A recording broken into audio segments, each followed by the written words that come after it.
네, 우리 지난 시간 이어서 서울시 2008년도 출제됐던 기출문제 보도록 하죠. 1번. 우리 이주 이민 여성이 언어적, 경제적 어려움으로 보건의료 서비스를 받기 어려울 경우에 통역 프로그램 뭐 이런 것들 적용하잖아요. 이런 것들은 그 이주 여성을 대변해 준 거다. 이렇게 볼 수 있죠. 대신해 준 거라는 거야. 우리가 대변자라고도 하고 옹호자라고 그러는 거죠. 답은 5번이 되겠어요.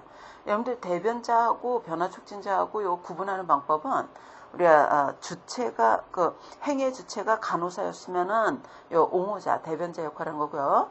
대상자가 바람직하게 변화되도록 영향을 줬잖아요. 요거는 촉진자의 역할을 설명한 거죠. 여기서는 대신 할 수 있는 프로그램을 개발했기 때문에 옹호자 대변자라고 볼 수 있어요. 그 다음에 2번 갑니다. 그래, 장애인복지법에서는 장애 대상으로 올바르게 조합된 것 이러했는데 장애인복지법에 명시되어 있는 장애인은 우리가 크게 정신적 장애인, 신체적 장애인 이렇게 나눠져 있고요. 신체적 장애인 같은 경우는 내부장애, 외부장애 이렇게 되어 있고요. 그다음에 정신장애도 정신적인 장애도 지체장애, 발달장애 다 포함합니다. 그래서 가번 보시면은 지체장애 우리가 요거 포함되고요. 그 다음에 나번의 호기장애 요거는 신체장애 중에서도 내부장애에 들어가는 거예요. 그래서 요거 포함되어 있고요. 네, 다번에 발달장애, 정신장애로 발달장애도 포함합니다. 그래서 라번의 수술장애 요거는 들어가지 않아요.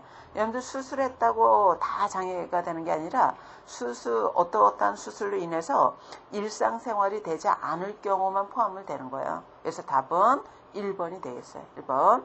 그 다음에 3번으로 가도록 하죠. 지역보건의료 사업, 여러분 지역보건법에 의해서 실시하는 지역보건 사업에 대한 설명으로 맞는 것 이러는데요. 요 지역보건 사업은 상위 하달, 즉 하향식이 아니라 하위 상달, 즉 상향식으로 실시하는 사업입니다. 그래서 1번 틀렸고요. 근거법은 건강증진법이 아니라 지역보건법에 근거를 두고 시행한다. 이렇게 되고 그래서 2번도 틀렸고 3번에서는 전국의 모든 보건소가 지역보건의료 사업을 시행한다. 라고 그랬는데 우리가 지역보건의료 계획은 시도나 시군구에서 하도록 되어 있고요. 이 시군구에서 하는 보건사업은 보건소를 통해서 시행할 수 있도록 하고 있어요. 그래서 요 3번이 답이 되겠고요. 4번 같은 경우는 우리가 국가의 보건의료 시책과 별개 사업으로 진행된다는 거잖아요. 요거는 옳지 않습니다. 지역보건의료계획 사업이더라도 우리가 국가의 중앙의 보건의료 시책에 위배된 별개로 시행된다기보다 이 안에서 시행되는 거라고 볼 수 있어요. 그 다음에 5번에서는 여러분들 지역보건의료 계획 같은 경우는 우리가 5년마다가 아니라 4년마다 계획하도록 되어 있고요. 매년 우리가 4년마다 수립하도록 되어 있습니다. 그래서 이 보기에서 맞게 설명된 게 3번이라고 볼 수 있어요. 근데 3번도 모든이 들어가면은 우리가 반드시 맞다고 보기에는 좀 어려우나 요 상대적으로 봤을 때 가장 적절한 보기가 여기서 3번으로 보여집니다. 그 다음에 4번 가도록 하죠. 여러분들 보기를 보니까 형성, 진단, 기준, 총합, 결과 이렇게 나왔잖아요. 이럴 경우에는 형성, 진단, 총합 세 가지 중에서 고르셔야 돼요. 우리가 보건교육평가를 시기에 따라서 구분하자면은 진단평가가 있고, 그죠? 실시하기 전에 진단, 실시하는 동안의 형성, 다 끝나고 나서 총합, 이렇게 나눠지는 거죠. 그 중에서 실시하는 과정에서 우리가 목표를 변경하고자 하는 평가가 형성인 거죠. 답은 1번. 그 다음에 5번 갑시다. 학교에서 실시하는 건강검사. 여러분들 건강검사는 신체 발달 상황, 신체 능력, 건강조사, 건강검진 이렇게 네 가지 부분으로 실시됩니다. 답은 1번이 되겠고요. 2번에 건강검진은 초등학교 1학년, 중학교 1학년, 고1, 대1 그렇지 않죠. 초등학교 1사, 중고등생 1, 대학생은 포함되지 않아요. 그래서 2번 옳지 않은 거고요. 3번에서는 보건교사가 1차 색출해서 해당되는 사람만 대상으로 하는 게 아니라 전 학생 대상으로 합니다. 그래서 3번도 옳지 않은 거고요. 4번에서는 건강검진 결과 학부모에게 통지하고 학교의 사생활 보호처에서 통보하지 않는다. 그렇지 않죠. 건강검진 결과 2부를 작성해서 우리 학부모에게 한 부, 학교장에게 한 부, 이렇게 학교에 한 부, 이렇게 2부를 작성해서 통보하도록 되어 있어요. 4번 옳지 않은 거고요. 그 다음에 5번에서는 신체 발달 상황 검사로는 키 몸무게는 들어가는데 앉은 키 가슴둘레 이거 들어가지 않죠. 지금 현재로는 신장 체중 비만도 이렇게 계산하도록 되어 있거든요. 그래서 5번도 옳지 않죠. 답은 1번. 그 다음에 6번으로 갑니다. 외부 체계도 우리 가족 체계와 외부 체계 간의 상호작용을 알아보는 이 외부 체계에 대한 설명으로 맞는 것 이러랬는데 우리 1번이 맞는 거죠. 가족과 외부 체계와 어떻게 상호작용하는지 우리 알아볼 수 있어요. 답은 1번. 2번은 우리가 가족 구조도에 대한 거고요. 그 다음에 3번은 지지도에 대한 거고 그 다음에 4번은 가족 구조도 5번은 지지도에 대한 얘기죠. 그래서 답은 1번입니다. 그 다음에 7번 우리나라 가정간호 사업 이러는데요. 여러분들 가정간호 사업이라는 게 있고 방문간호 사업이 있다고 했잖아요. 가정간호 사업도 의료기관 중심으로 하는 게 있고 지역사회 중심으로 하는 게 있고 한데 가정간호 사업 이렇게 나왔을 때 아무 얘기 없으면 의료기관 중심으로 하는 가정간호 사업을 얘기를 합니다. 예, 그렇게 이해하시고 문제를 푸시면 될 거예요. 7번에 보시면 우리 의료기관에서 하는 가정간호 사업은 한방병원, 한의원 등은 가정간호를 실시할 수 있는 의료기관에서 제외된다라고 그랬는데 이거 옳지 않죠. 의사, 한의사가 개원할 수 있는 의료기관은 다 포함시키고 있어요. 그래서 1번 옳지 않은 거고요. 2번에 기본방문료 교통비 개별 행위로 이렇게 3가지로 구성되어 있습니다. 답은 2번이 되겠죠. 그 다음에 3번에 기본방문료 교통비는 전액 본인 부담. 이거 옳지 않죠. 여러분들 교통비는 전액 본인 부담인데 기본방문료하고 개별 행위로는 건강보험이 적용돼요. 그래서 3번 옳지 않고요. 그 다음에 4번에 의사의 의뢰가 없어도 가정간호사는 등록 여부 판단할 수 있다. 그렇지 않죠. 의사, 한의사가 의뢰하는 대상자만 등록할 수 있어요. 그래서 4번 옳지 않은 거고요. 5번에 모든 가정간호 서비스는 주치의 처방, 주치의가 아니라 의사, 한의사 이렇게 들어가야 돼요. 답은 2번입니다. 그 다음에 8번 프리시드, 프로시드 모형에서 건강행위에 영향을 주는 요인. 여러분들 건강행위 결정 요인. 건강행위 결정 요인이 성향 요인, 강화 요인, 촉진 요인 이렇게 들어가죠. 그 중에서 자기효능감 같은 거는 성향 요인에 들어가는 거예요. 그래서 건강행위에 영향을 주는 우리가 성향 요인을 파악하는 단계는 교육 생태학적 진단이죠. 네, 답은 4번이 되겠고요. 그 다음에 9번 갑니다. 우리가 보건 통계 지표에 대한 얘기 아니겠어요? 통계 지표 중에 전체 사망자, 전체 인구 중 암으로 인한 사망이 25%다 라고 그랬는데 요거는 문제하고 답하고가 잘 맞지 않죠. 여러분들 우리가 PMR 요거는 전체 우리 연간 사망자 수, 사망자가 들어가야 돼. 연간 사망자 수. 그 다음에 이 분자로 들어가는 게 특정 질병, 우리 특정 질병으로 인한 사망자 수 이렇게 들어가는 거예요. 사망자 수 곱하기 100입니다. 즉 우리가 연간 사망자 100을 기준으로 했을 때 특정 질병 어떤 질병으로 사망자가 몇 프로 차지했는가 이걸 얘기하는 거거든요.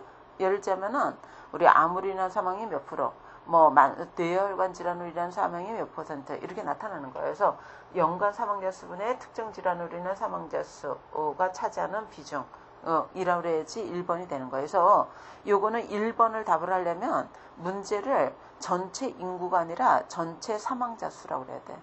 전체 사망자 수. 그래서 요거는 문제 복원이 좀 잘못된 것 같아. 전체 사망자 중에서 암으로 인한 사망률이 25%다. 즉 암으로 인한 비례 사망률이 25%다는 거죠. 그래서 답은 1번입니다. 1번을 답을 하려면 문제를 인구 대신 사망자 수 이렇게 바꾸시고, 여러분들 2번에 나와 있는 이 PMI 같은 경우는 이 분모가 똑같죠. 연간 우리가 사망자 수분에 요거는 50세 이상의 사망자 수를 얘기를 합니다. 곱하기 100 이렇게 구하는 거고요. 3번에 원인별 사망률이라는 게 있잖아요. 원인별 사망률이 지역 인구 1000명 중에서 우리 1000명 중에서 요 분자가 요거하고 같아요. 특정 질환으로 인한 사망자 수를 얘기합니다. 사망자 이렇게 조사망률은 인구 수분의 연간 사망자 수 이렇게 구하는 거고요. 치명률 같은 경우는 특정 질환 환자 수분의 그 질병으로 인한 사망자 수 이렇게 구하는 거죠. 그래서 여기서 우리가 암으로 인한 사망이 25%다 이렇게 그 전체 인구라기보다 사망자 중에서 암으로 인한 사망이 25%다 이렇게 문제를 수정해 주시고 요거로 하시면 되겠어요. 수정해야지 답이 1번입니다. 그 다음에 10번으로 가도록 하죠. 보건소 업무에 들어가는 것 이라 그랬는데 요 가나다라 요거 다 들어갑니다. 네, 답은 5번이 되겠고요. 그 다음에 11번에 우선순위가 높은 것이 뭐냐라고 그랬는데요. 여러분들 지역사회 보건사업에서 우선순위 설정할 때 가장 먼저 고려해야 될 것이 영양 범위예요. 즉 어느 정도의 인구 범위에 영향을 준 문제냐 이걸 봐야 되는 거죠. 여러분들 1번에는 우리 에이즈, 2번에 관절염, 3번에 콜레라, 4번에 광견병, 5번에 결핵에서 나왔는데 일단은 영양 범위가 큰 문제가 우리가 감염병이에요. 그러니까 여기서는 2번 빼놓고는 다 감염병이죠. 근데 감염병 중에서도 우리가 많은 인구에게 좀 더 파급 효과가 큰 거는 국가가 몇 군으로 설정했냐면 1군 감염병으로 설정했어요. 그래서 우리 에이즈나 결핵 같은 거는 광견병, 에이즈나 결핵은 요 3군에 들어가죠. 그죠? 뭐 광견병은 인수공통이고 우리 1군 감염병에 속하는 콜레라가 감염병 중에서는 파급 효과가 가장 크기 때문에 영양 범위가 제일 큽니다. 그래서 답은 3번이 되겠어요. 그 다음에 12번 가도록 하죠. 우리 건강검진 도구의 정확도에 대한 얘기잖아요.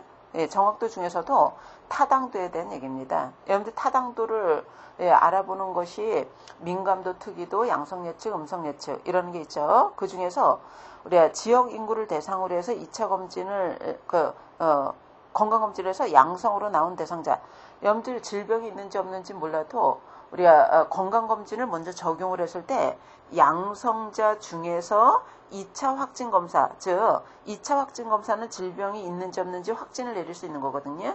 여기서 96%가 질병이 있는 거를 판단했다. 즉 이건 뭐냐면 양성자 중에 질병자가 나올 확률을 얘기한 거죠. 이거를 양성 예측도라고 합니다. 네, 답은 4번이 되겠어요. 여러분들 1번의 특이도는 뭐였었냐면 질병이 없는 사람 중에 음성이 나올 확률. 민감도는 질병자 중에 양성자가 나올 확률이고요. 음성 예측도는 음성자 중에서 질병자가 아닌 사람이 나올 확률을 얘기하는 거죠. 여기서 설명한 거는 양성 예측도예요. 답은 4번. 그 다음에 13번으로 갑니다. 여러분들 식중독을 크게 두 가지로 분류한다 그랬잖아요. 감염형이 있고 독소형이 있는 거죠. 이 포도상구균은 독소형에 속해요. 독소형 식중독에 속합니다.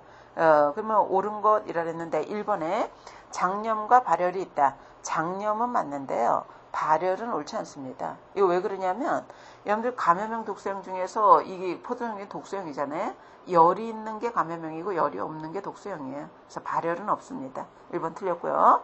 네, 여러분들 포도상구균 식중독 같은 경우는 황색 포도상구균이 원인인데 이게 화농성균이거든요. 그래서 편도성염이나 그다음에 화농성 상처나 뭐 유방염 걸린 소의 우유나 이런 것 때문에 발생하는 식중독이거든요. 그래서 손이 많이 가는 음식이 원인이에요. 그래서 우리가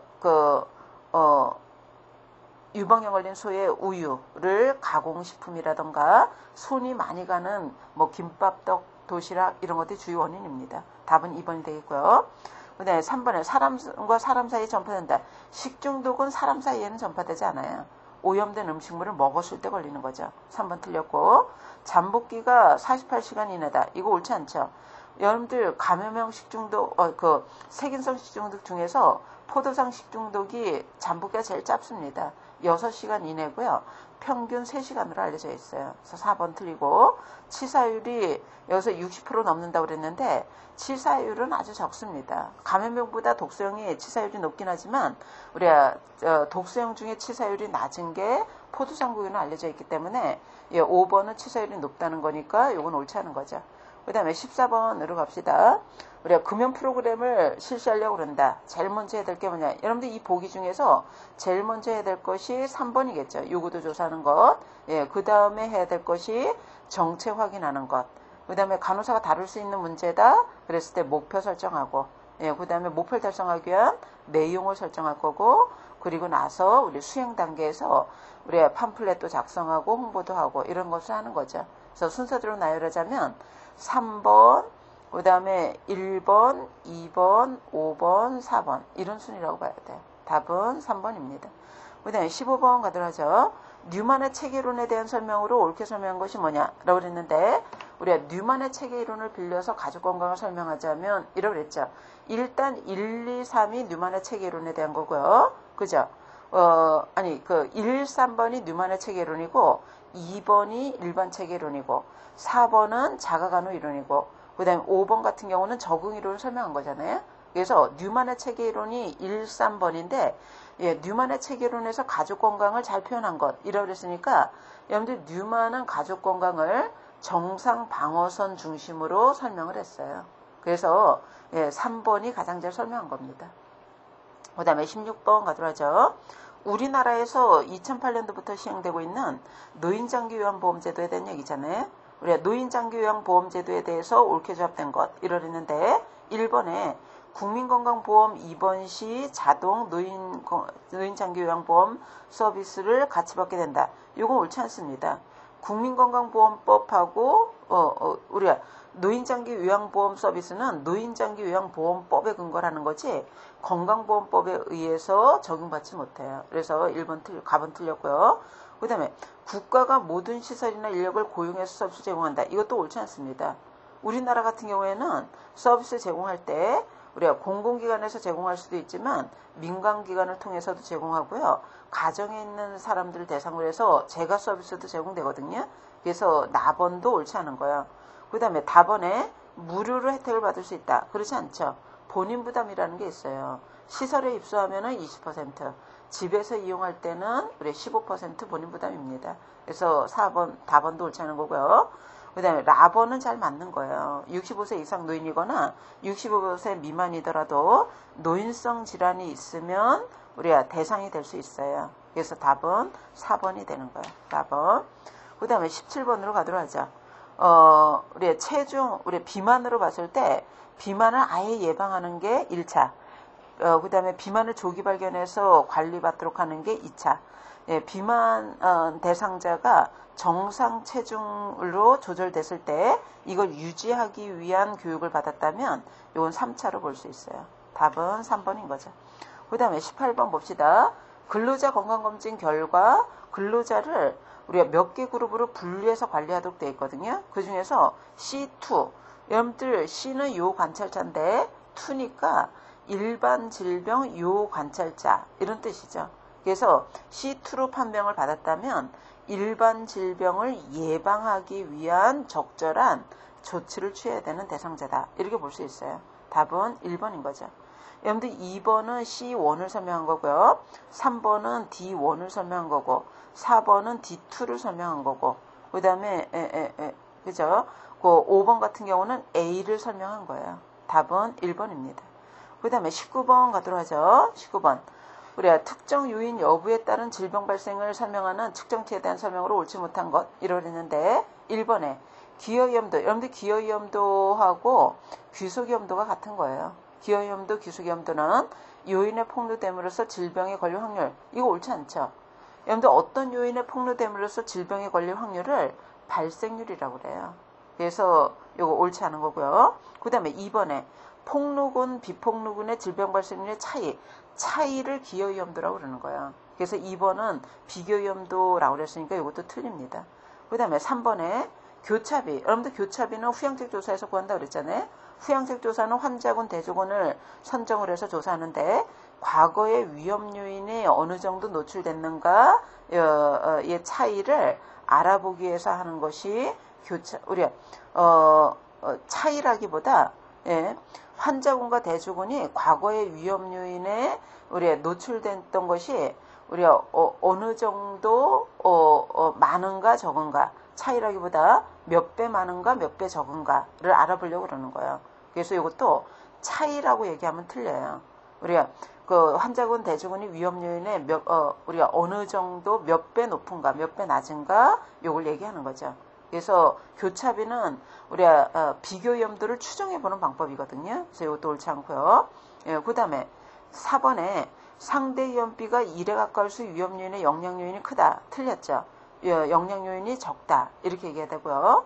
예, 그 다음에 5번에 교차비가 1에 가까울수록 위해 요인에 노출됐던 것이 환자군 대조군 별 차이가 없다는 거예요. 즉 위해 요인의 건강 문제와 관련성이 적다는 걸 얘기를 하는 거죠. 그래서 19번의 문제는 옳지 못한 거 그러면은 1, 2, 3, 4가 다 옳지 못해요. 그래서 문제를 옳은 것 이렇게 하시고 답을 4번에서 5번으로 수정해 주셔야 돼요. 5번으로 수정합니다. 그 다음에 20번 가도록 하죠. 우리가 의료비 절감 방안 중에서도 단기적인 방안이 있고 장기적인 방안이 있거든요.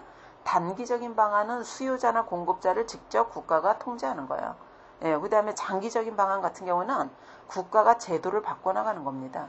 그러면은 우리 장기적인 방안에 옳지 못한 것 이러했는데 본인 부담 비율을 증가시킨다. 이거는 수요자를 직접 통제하는 거거든요. 그래서 이건 단기적인 요인에 들어가요. 답은 1번이죠. 여러분들 1차 보건 의료 제도를 확대하는 것, 대체 의료 서비스 제도를 도입하는 것, 개발하는 것, 그 다음에 보상제도, 사전보상제도로 바꿔나가는 것, 그 다음에 전문 인력 양성을 통한 우리 제도를 통해서 비용을 줄여나가는 이런 것들은 제도를 바꿔나가는 거에 되기 때문에 시범사업을 통해서 또 확대해 나가고 우리가 장기적인 방안이 필요한 거예요. 그래서 답은 1번이 되는 거죠. 그 다음에 2009년도 우리 지방에서 출제됐던 우리 문제 보도록 하죠. 예. 1번 봅시다. 뉴만의 건강관리 체계 이론에 대한 설명으로 옳은 것 이러했는데요. 예, 일단은 이 문제는 1, 2, 3, 4가 다 뉴만의 건강체계 이론에 대한 설명은 맞아요. 근데 여기서 답을 고를 때 옳게 설명했냐 틀리게 설명했냐 이렇게 답을 골라야 되는 거죠.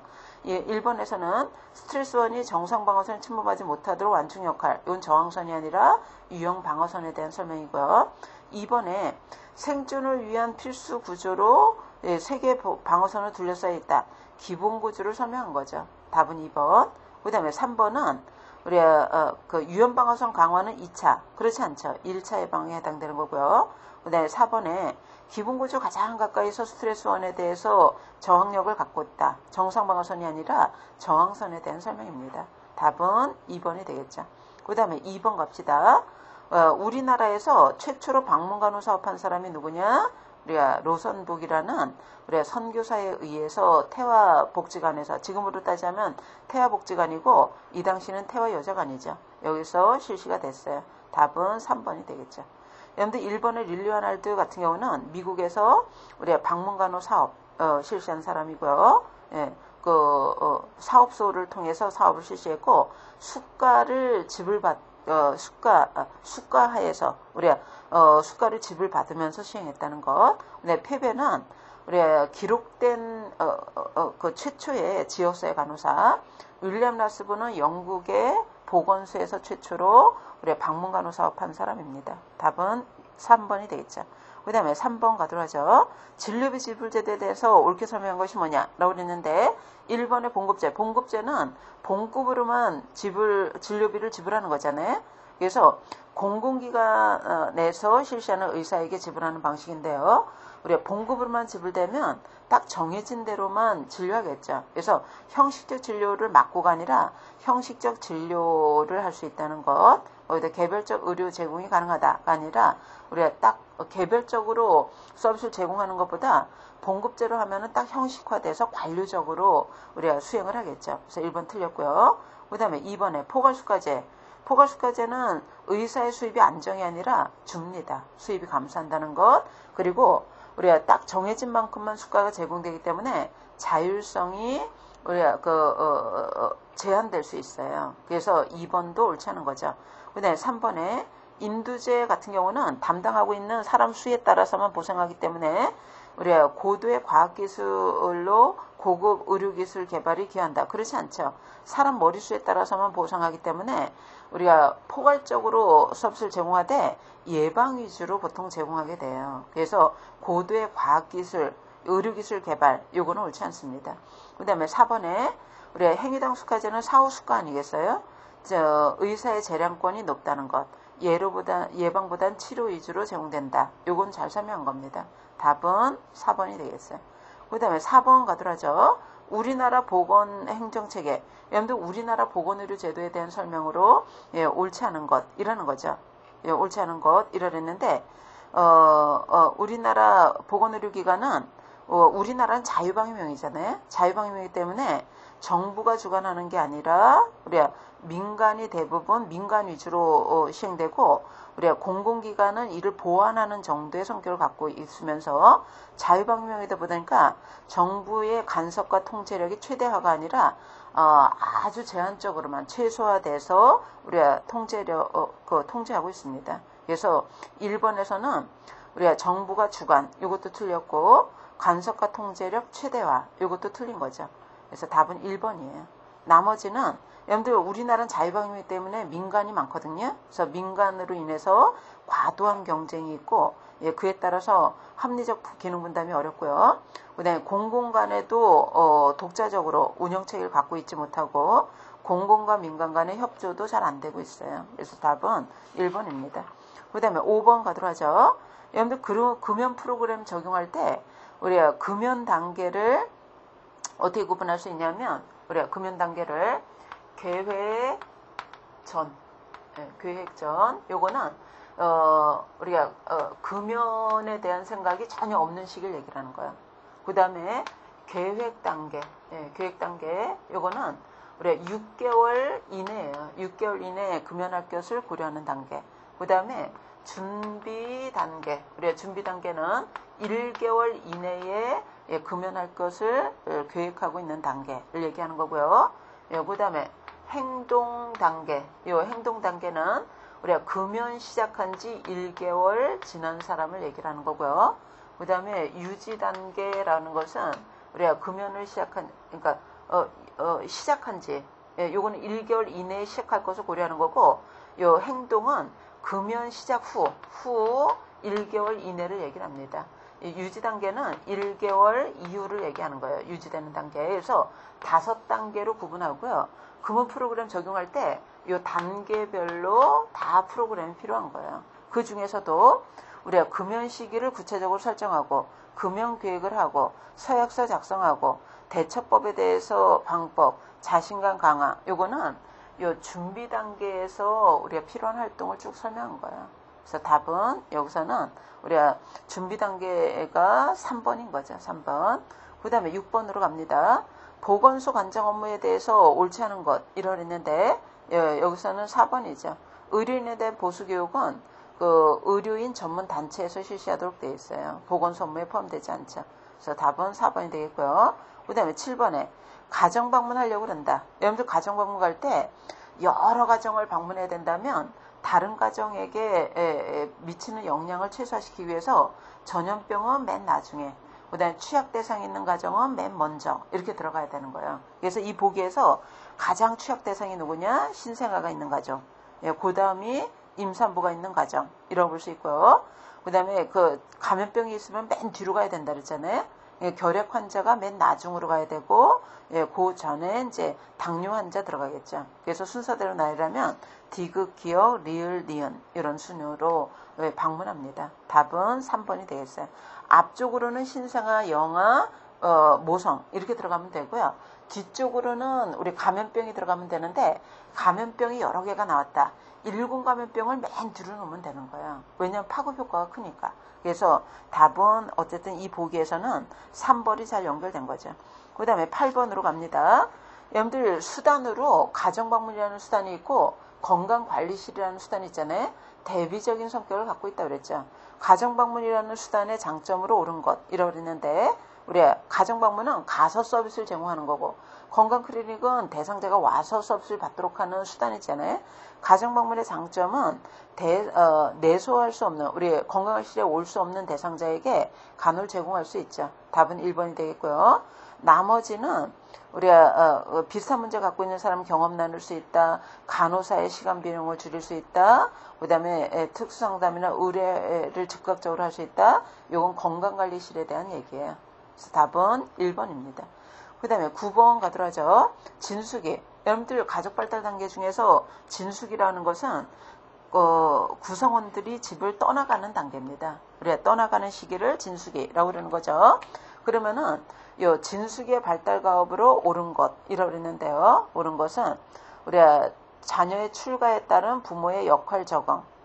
요게 맞는 거죠. 답은 1번. 2번 같은 경우는 노년기에 대한 거고요. 3번은 학령기에 대한 얘기예요. 학령기 가족. 4번에서는 우리가 요거는 학령 정기 가족에 대한 발달 가업을 설명한 거죠. 답은 1번입니다. 그 다음에 10번 가도록 하죠. 10번. 우리가 15명의 흡연 학생을 대상으로 해서 금연 프로그램을 적용한 결과 50%가 감소했다. 여러분들 요구 대상, 우리가 여기서는 15명 중에 50% 절반이 성공한 거잖아요. 그죠? 그래서 들어간 거는 알 수 없는 거예요. 나온 결과만 평가를 나온 결과만 설명했기 때문에 목표 달성도에 대한 평가를 설명한 거죠. 답은 3번이 되겠어요. 평가 범주는 여러 곳에서 나왔기 때문에 우리가 이미 다 알 것 같아요. 답은 3번. 그 다음에 11번 가도록 합시다. 노년부양비, 여러분들 부양비 구하는 공식 있잖아요. 노년부양, 유년부양, 총부양, 노년화 지수. 요 4가지 구하는 방법 우리가 이론 수업 시간에 했으니까 다시 한번 정리해 보시고요. 그 중에서 노년부양비에서 분모로 들어가는 게 생산인구고 분자로 들어가는 것이 노년인구입니다. 생산인구는 15세에서 49세, 아니 64세. 그죠? 15세에서 64세니까 분모로 들어가는 것이 5천 더하기 6천 이겠고요. 분자로 들어갈 것이 노년인구거든요. 노년인구는 65세 이상을 얘기하니까 700 더하기 400 이렇게 하고 곱하기 100 이렇게 구하면 되죠. 이렇게 구하시면은 10% 정도가 나와요. 그래서 답은 4번입니다. 여러분들 이건 어떤 뜻이냐면 생산인구 100명이 부양해야 되는 노인인구가 10명이니까 우리가 생산인구 10명이 1명의 노인인구를 부양해야 되는구나. 이렇게 우리가 이해될 수 있는 거죠. 답은 4번입니다. 그 다음에 12번에 우리 민감도를 구하라 라고 그랬는데 민감도는 질병이 있는 사람을 대상으로 하는 거예요. 여러분들 여기서 유방암이 있는지 없는지 확진검사가 조직검사 아니겠어요? 그래서 조직검사에서 양성으로 나온 사람이 확진받은 사람이죠. 그래서 우리 확진받은 환자 총수가 30명 아니겠어요? 그 환자를 대상으로 했을 때 양성으로 나타내주는 비율을 민감도라고 하니까 30분의 20 곱하기 100 이렇게 구하면 되는 거죠. 답은 1번이 되겠어요. 1번. 여러분들 2번은 60분의 20이라고 그랬으니까 이거는 양성 예측. 그죠? 그 다음에 3번에서는 170에 160 이라고 그랬으니까 음성 예측. 그 다음에 4번에서는 170에 10 이라고 그랬으니까 우리가 음성자 중에 이건 아무것도 아니죠. 답은 1번이 되겠어요. 그 다음에 13번으로 갑니다. 13번. 가족의 건강사정 도구인 가계도에 대한 설명으로 옳은 것 이라고 그랬는데요. 가계도, 가족 구조도라고 들으죠. 가계도라고도 하고 가족 구조도라고 들읍니다. 답은 1번이 되겠죠. 1번이 가족 구조도 설명한 거고요. 2번은 외부 체계도 설명한 거고 3번은 가족 밀착도 설명한 거고 그 다음에 4번은 가족 연대기 설명한 거죠. 답은 1번. 그 다음에 14번으로 갑니다. 우리 전문간호사, 간호사 중에서도 전문간호사 자격 취득을 위한 과정으로 옳게 설명한 게 뭐냐라고 그랬는데 1번 같은 경우는 여러분들 교육과정을 신청할 수 있는 사람은 해당 분야에서 3년, 10년 이내 3년 경력이 있어야 돼요. 그래서 2년 그랬으니까 틀렸고 그 다음에 2번에서는 우리가 교육과정은 2년을 거쳐야 되는데 교육과학기술부, 우리 교육부 장관이 설정하는 게 아니라 보건복지부 장관이 인정하는 기관에서 교육을 받아야 되죠. 그래서 2번도 틀렸고요. 그 다음에 3번에 외국에서 전문가로서 자격을 갖고 있다면 우리나라에서 자격시험을 볼 수 있는 조건이 되는 거지 자격이 그대로 인정되지는 않습니다. 그래서 3번도 옳지 않은 거고요. 그다음에 4번은 적절히 잘 설명한 거예요. 답은 4번이 되겠죠. 그다음에 15번 갑시다. 우리 방직공장 보건실에서 근무하는 간호사가 대상자 건강을 위해서 해야 될 업무. 그러니까 산업장에서 산업간호사가 할 수 있는 업무가 있고 우리가 할 수 없는 업무가 있죠. 여러분들 보건관리자는 간호사, 의사, 산업위생지도사, 대기환경기사 이렇게 들어갈 수 있는데 그 중에서 간호사가 할 수 있는 업무가 있었잖아요. 예, 그게 들어가는 게 2번입니다. 여러분들 1번하고 3번 같은 경우는 의사가 할 수 있는 업무고요. 요 4번은 보건관리자가 하는 업무는 아니죠. 그래서 답은 2번이 되겠어요. 그 다음에 16번 우리 유해작업 환경을 관리하는 원리가 3가지 아니겠어요? 대치, 환기, 격리 요 3가지죠. 그 중에서 방호벽을 쌓았다. 유해물 요인하고 근로자 사이에 방호벽을 쌓는 거는 격리에 해당되는 거죠. 답은 2번이 되겠고요. 그 다음에 17번에서는 뭐라 했냐면 우리가 지역사회 거주하고 있는 고위험군을 발굴해서 사정하고 계획하고 수행하고 평가하고 이거는 관리자의 역할을 설명한 거예요. 답은 1번입니다. 그 다음에 18번에 우리가 다양한 아이디어 또는 기발한 창의적인 아이디어를 얻기 위해서 자유롭게 토론하는 것을 브레인스토밍이라고 그러죠. 답은 3번이 되겠고요. 그 다음에 19번에 건강한 사람을 대상으로 일단 건강한 사람을 대상으로 하는 게 코호트 조사 아니겠어요? 여러분들 코호트 조사 중에서도 요인을 갖고 있는 사람과 그렇지 않은 사람을 계속 추적 관찰해서 질병 발생 양상이 어떻게 나타나는가 알아보는 조사를 전향 코호트라고 합니다. 답은 2번이 되는 거죠. 여러분들 후양 코호트하고 다른 점은 후양 코호트는 과거의 그 요인의 노출 여부가 지금 현재 질병 발생이 어떻게 나타나는가 이렇게 조사를 했어야 되잖아요. 그래서 여기서는 2번을 설명한 거예요. 전향 코호트. 그 다음에 20번 인구구조 유형을 묻는 문제죠. 여러분들 인구구조 유형에서 0세에서 14세 인구가 50세 이상 인구의 2배가 넘는 형이라고 그랬죠. 그죠? 여러분들 0세에서 14세 인구하고 50세 이상의 인구를 본 형태가 피라밋, 종형, 항아리형인데 그 중에서 2배를 넘으면 피라밋이죠. 2배 넘으면 피라밋, 2배면 종형, 2배가 안 되면 항아리 아니겠어요? 그래서 우리가 2배가 넘는 형은 피라미드고요. 그 다음에 그 저출산 고령화로 인해서 출생률 사망률보다 더 낮아지는 형태는 인구가 감소되는 항아리형을 설명하는 거예요. 그래서 기역번에 들어갈 것이 피라미드, 니은번에 들어갈 게 항아리형 이렇게 들어갑니다. 그래서 여기까지 다뤘고요. 그 다음에 남은 게 우리가 우리 3번의 시험 문제가 남아있는데, 우리 요번 시간에 그 2010년도 지방수탁 절반까지 풀어야지 우리가 다음 시간에 좀 밸런스가 맞을 것 같아요. 그래서, 우리가 2010년도 우리가 지방에서 나왔던 문제, 우리가 중간까지만 요번 시간에 풀고요. 나머지 시간은 다음 시간에 우리가 끝까지 풀면은 될 것 같습니다. 예. 그래서 2010년도 지방 문제 보도록 하죠. 1번. 우리가 지역사회 간호 제공할 때 기본 원칙으로 옳게 설명한 게 뭐냐. 1번이죠. 요구에 근거해서 간호사업 계획한다. 요건 맞는 얘기예요. 여러분들 2번에서는 선택된 인구 집단. 요게 틀렸죠. 우리 지역 인구 전체를 대상으로 하는 거고요. 그리고 어느 부분도 틀렸냐면 국가가 정한 간호사업을 계획한다. 이것도 틀렸어요. 주민 요구에 따라서 계획해야 되는 거죠. 그 다음에 3번은 질병 치료가 주목적. 이거 틀렸죠. 우리 지역 주민의 건강을 유증진하기 위해서 적정 기능 수준 향상이 간호의 목적이에요. 그래서 3번 옳지 않은 거고요. 그 다음에 4번에 정부 정책에 근거해서 정부 정책은 고려를 해야 됩니다. 그러나 이를 지원하기 위한 간호사업을 계획한다기보다 주민 요구에 맞게끔 계획을 해줘야 돼요. 그래서 잘 설명한 것이 1번이라고 봐야 되죠. 그 다음에 2번은 농특법에 근거하면서 1차 보건의료 담당하기 위해서 배치된 것이 설치된 건 보건진료소, 배치된 거는 보건진료원인 거죠. 답은 2번이 되겠고요. 그 다음에 3번에 WHO에서는 1차 보건의료사업의 필수사업을 9가지로 제시했거든요.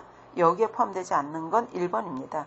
우리가 질병 치료는 뭐만 들어가냐면 아주 흔히 볼 수 있는 것, 우리가 간단한 것, 이런 것만 들어가는 거지. 중증, 희귀병, 특수, 우리가 전문적인 이런 질병은 들어가지 않아요. 답은 1번이 되겠고요. 나머지는 다 포함되어 있습니다. 그 다음에 4번에 가족 사정 도구 중에서 우리 취약한 구성원 중심으로 상호작용.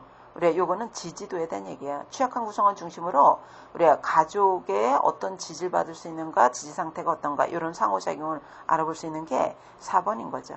그 다음에 5번에 우리 출생률과 사망률이 모두 낮으나 출생률 사망률보다 더 낮다. 인구가 줄 거 아니겠어요? 요거는 항아리형에 대한 거죠. 피라미드는 증가형, 종형은 정지형, 항아리가 감소형. 그죠? 별형은 유입형이에요. 답은 3번입니다. 그 다음에 6번 가도록 하죠. 뉴만의 건강체계 모형에서 1차 예방으로 옳은 것. 여러분들 뉴만의 건강체계 모형이 지역사회 간호에서 가장 유용하다고 그러는데 대상체계를 잘 파악할 수도 있고요. 우리가 간호중재를 예방 중심으로 설명했기 때문에 그렇습니다. 우리 예방은 1차, 2차, 3차 이렇게 구분하는데 우리 1차 예방에 대해서 옳은 것 이러랬죠. 1차 예방은 질병 발생 이전에 우리 예방하는 거잖아요. 답은 1번이 되겠죠.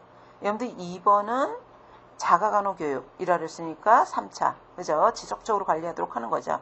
3번에서는 검진을 실시했다고 그랬으니까 조기 발견하기 위한 2차.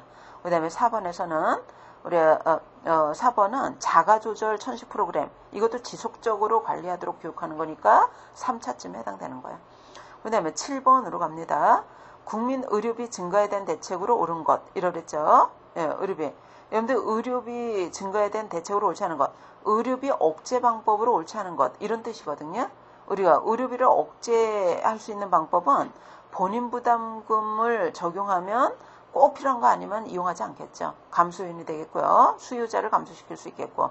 그 다음에 2번에 행위당 수가제, 이건 사후보상 아니겠어요? 사후보상은 의료비 증가 요인입니다. 그래서 2번에 해당되지 않고요. 그 다음에 무절제한 고가의료장비, 고가의료장비는 증가 요인이기 때문에 무절제하게 도입하는 것을 막는 방안도 필요한 거고. 그 다음에 4번에 건강보험단체가 보건의료 서비스의 양수과 진료에 투입되는 자원을 여러분들 국가나 건강보험자가 우리가 통제를 통해서도 의료비를 줄여나갈 수 있는 거예요. 그래서 답은 2번이 되겠죠. 그 다음에 8번 갑시다. 이것도 평가 범주에 대한 거잖아요. 평가 범주를 5가지 범주로 나눌 수 있는데 그 중에서 우리가 필요한 대상자, 즉 요구 대상자 중에 몇 %가 효과가 있었는가. 당뇨병 교육이 필요한 대상자 중에서 10%가 교육을 받았다. 10%가 효과가 있었다는 거잖아요. 요거는 적합성에 대한 얘기입니다. 적합성에 대한 거죠. 그죠? 효과가 아니라 여기서는 필요했던 사람 중에 얼마가 효과가 나타났는가를 설명했기 때문에 우리가 요구 대상자 중에 효과 대상자는 적합성이에요. 그냥 효과 대상자가 몇 명이었다. 이렇게 얘기하면 효과겠지만 우리가 필요했던 사람 중에 어느 정도가 효과가 나타나는 걸 설명한다면 적합성입니다. 그 다음에 9번 가도록 하죠. 맞춤형 방문건강관리 사업. 이거 보건소에서 하는 사업이거든요. 요 맞춤형의 방문건강관리 사업은 뭐로 추진하게 됐냐면 통합건강증진 사업의 일환으로 시행이 된 거예요. 여러분들 통합건강증진 사업의 목적 중에 하나가 건강의 형평성입니다. 형평성을 갖추도록 하기 위해서 우리가 이 통합건강증진 사업 안에서 우리가 보건소에 접근이 어려운 대상자에게 우리가 맞춤 형태로 방문건강관리 사업을 이제 실시할 것을 도입을 하게 됐는데요. 이 맞춤형의 방문건강관리 사업이 도입되게 된 배경은 우리가 건강증진 사업이 필요했던 배경도 배경이고 그 다음에 건강 형평성을 더 높이기 위한 것도 배경이 되고 있어요. 그러면은 여기서 기억변은 형평성을 더 높이기 위해서 도입됐다는 거죠. 그래서 건강 형평성에 대한 거기 때문에 이거 맞는 거고요. 니은번, 디귿번, 리을번 같은 경우는 건강 증진 사업이 필요했던 이유를 설명한 거기 때문에 얘도 방문건강관리 사업을 실시하게 된 배경에 들어가는 거예요. 방문건강관리 사업이 건강 증진 사업의 통합건강관리 사업의 일환으로 맞춤형의 방문건강관리 사업이 도입된 거기 때문에 건강 증진 사업이 도입된 배경, 건강 형평성을 높이도록 하기 위해서 도입한 배경을 다 골라주면 되는 거예요. 그래서 답은 4번이 됩니다. 기억, 니은, 디귿, 리을. 10번까지 하고 잠깐 쉬도록 하죠. 우리 10번 봅시다. 만성질환자가 있는 취약가족을 대상으로 가족 기능을 강화시키기 위한 전략. 가족 스스로 건강관리할 수 있는 기능을 더 강화시키기 위한 전략에 들어가는 거는 우리 결속력을 강화시킬 수 있는 프로그램, 가족이 스스로 문제를 해결해 나갈 수 있도록 우리가 결속력을 더 강화시키는 것, 대상자의 존중감을 더 높일 수 있도록 격려 지지하는 것, 그리고 생활습관을 바람직하게 변화시켜서 적극으로 대체하는 것, 이런 거는 가족의 기능을 강화하는 거죠. 여러분들 리을번 같은 거는 타기관에 의뢰한다. 이건 가족의 기능을 우리가 강화시킨다기보다 가족의 문제를 적절한 기관에서 해결할 수 있도록 의뢰하는 거잖아요. 기능 강화하고는 관계가 없는 거죠. 그래서 답은 1번이 되겠어요. 잠시 쉬었다가 나머지 내용 끝부분까지 우리가 나가도록 하겠습니다.